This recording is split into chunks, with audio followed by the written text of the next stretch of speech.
මේ පැත්තේ කොහොමද මේ මේසන් බාස් කෙනෙක් දවසට පඩිය කීයක් ගන්නවද? කීයද දවසේ පඩිය?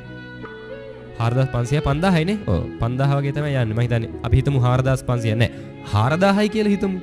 මේසන් බාස් කෙනෙක් දවසට 4000ක් අරගෙන මාසේ දවස් 30ම වැඩ කරොත් පඩිය කීයද? 4000න් 30 1,20,000යි මරු වැඩේ නේ. හිතන්න දවස් 10ක්ම නිවාඩු දානවා. එතකොට වැඩ කරන්නේ දවස් 20යි.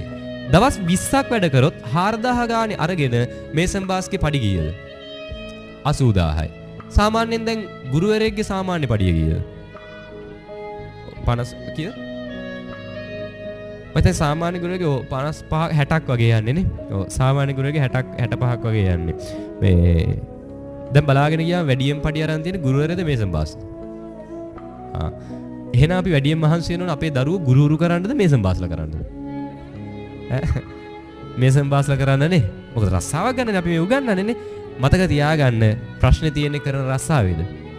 කරන්නේ රජේ රස්සාවද මේසන් වැඩ කරනවද? ඒක නෙවෙයි ප්‍රශ්නය. අපි මේ දරුවන්ගේ ඔළුව හදපු හැටිනේ.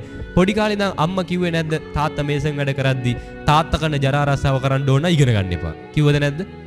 කිව්වා. පොඩි කාලේ ඉඳන් පුරුදු කරා අර රස්සා ජරා රස්සා කරන්නනේ. ඒ නිසා දරුවන්ට සමහරට රජේ රස්සාවක් කරොත් ඒකේ ගෞරවය රැක ගන්නවා. අර අනිත් වෘත්තීන් වල ගෞරවය රැකගන්නේ නැහැ. ගොඩක් මේසන් බාස්වලට මේ දවසේ පඩිය හම්බෙච්ච ගම මතක් වෙන්නේ කොහෙද? ගෙදරද බිරිඳද දරුවෝද? මම මේ වටිනම තැනට ඉස්සෙල්ලම කිව්වේ හොඳද? ගොඩාක් මගේ හැමෝම නෙවෙයි හොඳ. ඔය බහුතරයක් මේසන් බාස්වලට ඉස්සෙල්ලම මතක් වෙන්නේ කොහෙද? කොහෙද? බාර් එක. මන් දන්නේ මේ අම්මලා කියන්නේ හොඳ නැත්තම් තාත්තලා බණී අපිට මේ පඩි ගත්ත ගමන් බාර් මතක් වෙන්නේ නැහැ කියලා හාමුදුරු බයිනවා කියලා. හරි. ඒක තමයි ඇත්ත කාරණාවනේ. හිතන්න හොඳ නරක අපි හරියට පුරුදු කරා නම් යුතුයකම් වගකීම් ගැන අපි හරියට පුරුදු කරා නම් ගෙදෙට්ට කලින් බාර් එක මතක් වෙයිද? නැහැ. හිතන්න 4000 අරගෙන යනවා බාර් එකට. දැන් අරකු බෝතලයක මිල කීයද? 3000 පැනලානේ. 4000 කට යනවානේ මම. ඔව්. මම හිතන්නේ 3000 පැනලා. හරියට බොනවා නම් මම කියන්නේ බෝතලයක් විතර ගත්තේ නැතත් ඔය බොනකොට තව කලමනා තියෙනවනේ නේ.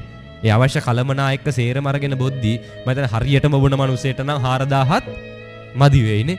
හිතන්න මොලේ භාගයක් හරි තිබිලා. මම මේ කියන ඒවා මේ හිතන්න හොඳද?